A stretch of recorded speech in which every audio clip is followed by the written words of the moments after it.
né? E aí dentro da temática de substituições que o E-Social vem promovendo. Então, para 2024, nós já temos algumas já começaram, outras vão iniciar efetivamente. 3 mudanças, 3 substituições muito significativas, né? E aí a gente fazer um overview em relação a questões técnicas, oportunidades, né? E dicas mesmo, pontos de atenção, como que os profissionais podem se preparar, como que eles podem se precaver, né, de alguns problemas possíveis, enfim. Mas antes da gente entrar mais a fundo nesses temas, eu queria que a gente falasse um pouquinho sobre esse contexto social, sabe, Juneir? De forma muito breve, assim, até para quem está chegando agora na área, né, ou até mesmo aquele profissional, tem muita gente que eu vejo que migra de setor também. O que é o E-Social? É uma legislação que chegou diferente? É alguma ferramenta? É uma obrigação? O que é o contexto E-Social e o que foi o impacto do E-Social, sabe, na vida da galera de DP aí? Boa, Aline, boa. Bom, o E-Social, a gente vem estudando ele, para vocês terem uma ideia, desde 2010. Foi quando começou a se falar em folha digital. Era para ser o nome, eu não sei se você se recorda, Sim. mas esse era o nome. E eu me recordo que eu falava assim, uau, que tamanho de layout, porque como estávamos... E você já vinha de sistema, já pensou em layout logo. Layout. E aí eu olhava o layout e eu falava assim, é muito conteúdo. Mas até então, naquele início, eu não tinha essa visão de que, cumprindo a legislação, eu cumpro o E-Social, né? E até então, qual que é a nossa maior dificuldade quando vivemos apagando fogo? Mudanças. Com certeza. E traz aquele impacto, muitas pessoas decidiram, né, ali migrar de setor, outros Sim. pediram, já estavam ali no seu tempo de aposentadoria, correram e pediram aposentadoria para não ter que enfrentar essa mudança. Sim. Então, 2010, nós começamos a estudar, e 2013 já começamos ali capacitar pessoas nessa nova ferramenta. Mas a grande questão que o fato da gente estudar bastante layout para poder fazer a implementação do sistema, ela nos trouxe, e para mim foi muito importante, porque eu consegui trazer a legislação para junto do layout e apresentar para o usuário final. O que era a importância? Porque o receio daquelas pessoas é que o E-Social é gigantesco, eu não vou conseguir implementar. Mas se parasse para afiar o machado no sentido de, ok, vamos falar de jornada de trabalho. O que a legislação diz sobre jornada de trabalho? O E-Social exige a jornada, então nós vamos estudar sobre ela. Sobre salários, remunerações.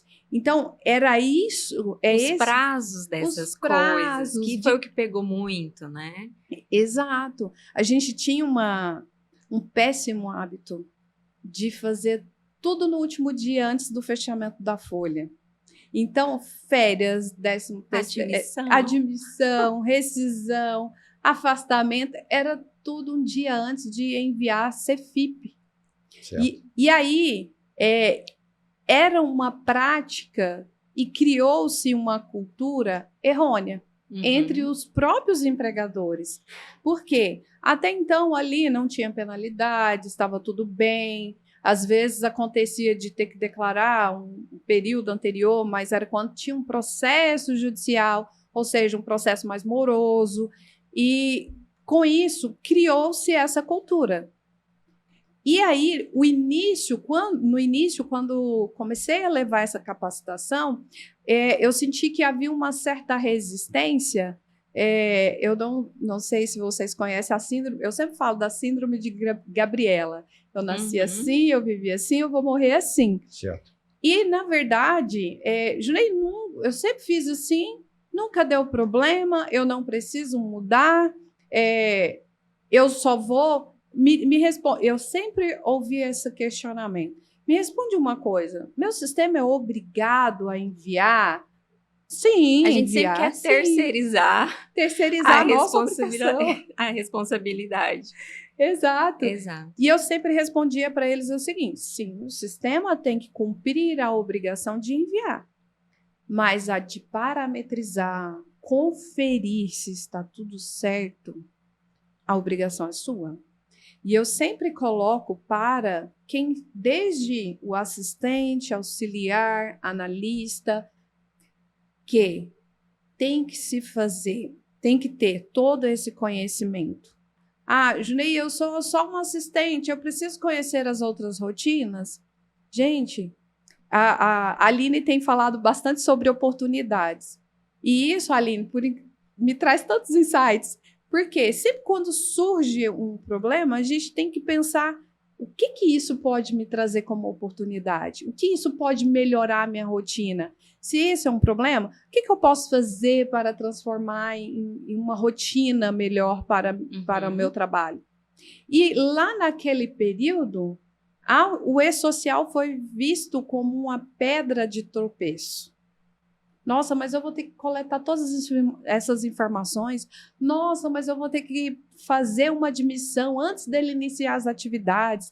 Mas sempre tem aqueles empregados que desistem, né, da vaga antes mesmo de iniciar. Só viam as objeções, não viam os ganhos. Os ganhos. E até voltando um pouquinho no que você falou, no sentido de fato, e-social, a gente ouve falar desde 2010, porque parece que é muito distante. Por que a gente ainda fala de e-social hoje, né?